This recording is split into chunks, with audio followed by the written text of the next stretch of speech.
Alright, the plaster got taken off today. It's a bit swollen, but it's all straight now. Very happy. The swelling just needs to go down a bit. But I wanted to make this video to talk about the lifestyle changes and the benefits from these lifestyle changes. So maybe 4 or 5 years ago, 6 years ago, I was a type of kid back then. I was a boy. I used to go to school. As soon as you got home from school, straight onto the PlayStation. I used to be addicted to FIFA. I used to live, dream, sleep, eat. Everything I did in life, I was like just revolved around FIFA. I was always constantly thinking about FIFA and PlayStation games in general. I was addicted to games on my iPad. I was one of them kids on my phone. I was just completely addicted to games. So I'd get home from school, I'd jump on the PlayStation, all the boys would be on the group chat, whatever it's called. It's been that long that I don't even remember the name. Would jump on the call, would play PlayStation, all different games, talk shit. So toxic, completely toxic. Like, just there was no substance to what we'd talk about. It was just complete and utter crap, just dissing each other, roasting each other. You know how boys are as a teenagers. And yeah, maybe it would get around to 10 o'clock. I'd get off the PlayStation after playing it for 5-6 hours. I would train for soccer still. I'd still train every day for soccer, so that's one good habit that I maintained. But after that, I'd go jump onto Netflix and then watch a series and then go to sleep. And that was my life for many years. And I still believe that a lot of people that might watch this, they have a similar lifestyle, maybe not gaming as such, but similar habits, which I know don't lead to any positive outcome in their future life. Their future self doesn't thank them for doing their current task, put it that way. So yeah, that was my life. I was utterly addicted to FIFA. Especially before my license, there wasn't much to do really, and I didn't really have the mindset of growth. I just wanted to play and yeah. Then it came to about maybe 19 years old, I moved up here, I'm pretty sure. I'm not entirely sure what revolved around me stopping playing, but I just remember one day I just realized that I felt like a loser playing games. I genuinely felt like a loser. I felt like a boy, like a child. And I thought of my future self. I thought of my present self. I thought of a man. What do I perceive as a valuable man, as a successful man? And in my eyes, that man does not play games. So I stopped playing games. And it's been about 4 years and I've not touched like a game. My PlayStation's been unplugged. I don't have any games on my phone or anything. And yeah, it's been like that ever since. And I'm eternally grateful for my past self for doing them behaviors and actions and just having no interest in that. And to this day, not to talk badly about these people, because there's nothing wrong with it. It just doesn't serve my life. A lot of my close friends are still jumping on PlayStation every day and hanging out and talking on there and playing for hours each day, especially on weekends. And there was a stage when they'd try to convince me, even it got to a stage when they were like, Jake, you don't have to play, just jump onto call. But inevitably that would lead me to wanting to play. And it's just a waste of time, of my time in general. So I decided against that. And you know what, after a while, just because of your dopamine levels, you just have no interest. And it's like one of those things, I'll talk about this with social media as well, because I wasn't on social media all last year. I deleted it, all of social media. And it's once you're actually off it is when you get off, it's like you take a step out. It's like you're looking inside the house rather than being in the house, so you can see everything. And you just realize how pointless playing games are. As obvious as that sounds, you really do see it. And there's such a negative emotion towards even the thought of wanting to play a game because it has no purpose in life. And this revolves around my second point, which is life is a game. Life becomes your game. When there's no other games in your life, life becomes a game. And life is a true game. It's as simple as that. Instead of leveling up with your character, whether it's on FIFA, whether it's your ultimate team, whether it's the guns or skins you have in any other game, you start upgrading and focusing on aspects of your life as if it is a game, and that becomes thrilling, that becomes exciting. For example, going to the gym and upgrading your physique, focusing on a business or focusing on your work, or just focusing on your spirituality, and then reflecting on that and becoming conscious.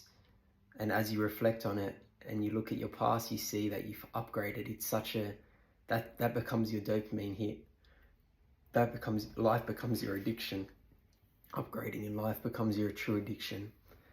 It's the same feeling it's actually a better feeling. It's a more fulfilling feeling than upgrading a character on a game.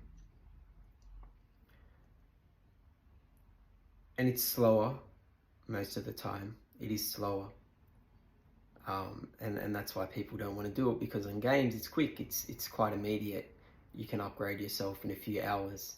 When life, it takes days, weeks, months, years. But once you actually take a step back and you look back at old photos, or you read back at your old journal notes if you journal, or just your notes in general, or just small glimpses or small flashbacks of who you were as a person, even personality wise, and the stuff you used to tolerate, and the way you used to treat yourself and others, or the way you used to carry and present yourself. You look at them aspects, the money that was in your bank account, all these tangible and intangible aspects of life. You look back at it and you see how far you've come, how much you've learned, how much you've grown, how disciplined you've become, and how grateful you've become. And it's literally like maxing out attributes in life. I actually have a whiteboard here and it's got, I think, 6 or 7. Let me see if I can find it quickly. I think it's behind. Yeah, alright. You're just gonna have to ignore the other stuff, but I've got a whiteboard and it's got 9 different traits to max out in life. I've written it and I wasn't even planning to get this out. So my 9 attributes, this is your game, right? So life has become your game. You've gotten rid of them superficial games and life has become your real game because it's the real world, okay? So wake up to yourself. There's 9 traits that I've written down that you can also write down and focus on. And these can be, just put them out of 10. Rank yourself out of 10 for each of these ones.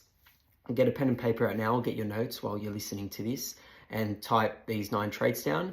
And then what I want you to do is honestly rate yourself out of 10, or get friends and close family that you trust and love to rate these things out of 10 for you.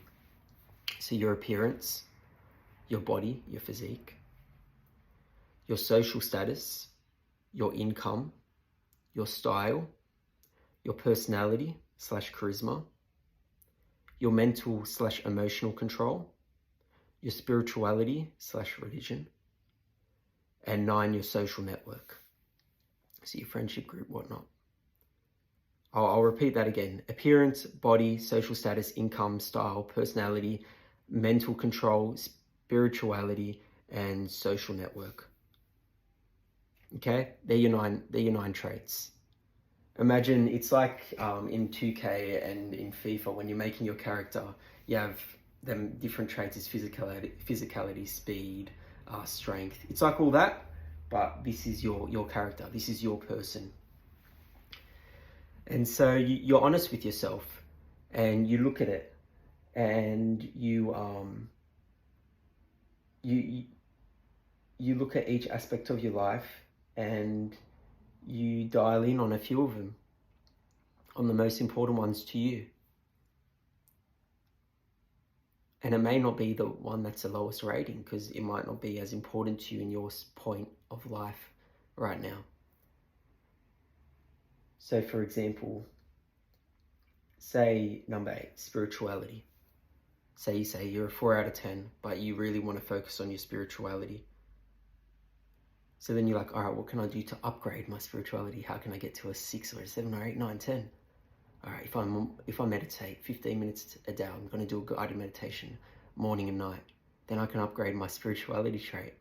And in maybe a few months from now, I'll get to different states, and that's how I record how my spirituality is graded. And that's what I did for me. I've been meditating for the last 4 years, I'd say, morning and night, consistently. And I can measure it, how it's upgraded, because I started to get a tingle in my forehead, and I didn't even know about these things before. I didn't know about what the third eye meant until I started feeling it. And then I started to search on the internet, why do I feel a tingle in my forehead or a pulling sensation in my forehead when I'm meditating? And I found out it's an actual spiritual thing. It's my third eye.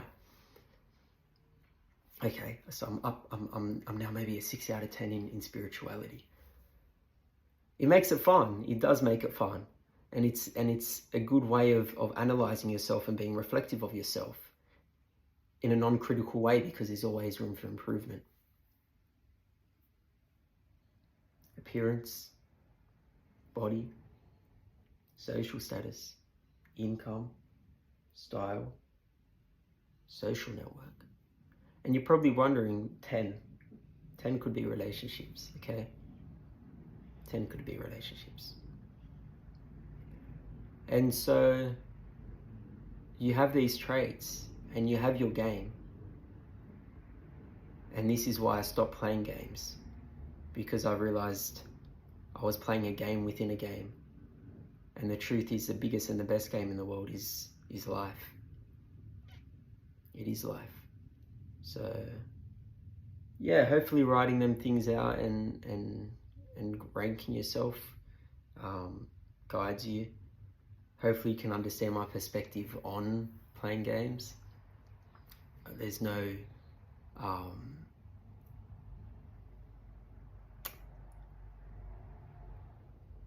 not ashamed or disappointed in you if you do play games. I think if you do want more out of life, success-wise, I do think it's a waste of time personally.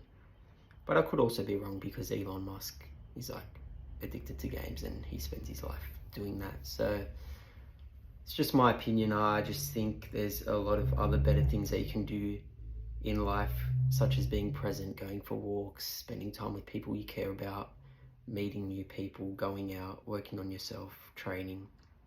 I think there's journaling, meditating. I think there's so many other activities in life that are much more fulfilling than playing games. And I think when you're on your deathbed, if you do get lucky enough to be able to reflect on your life as an elderly person, when you are there and you're looking back at your life, I think the memories that you'll care about aren't the ones of you upgrading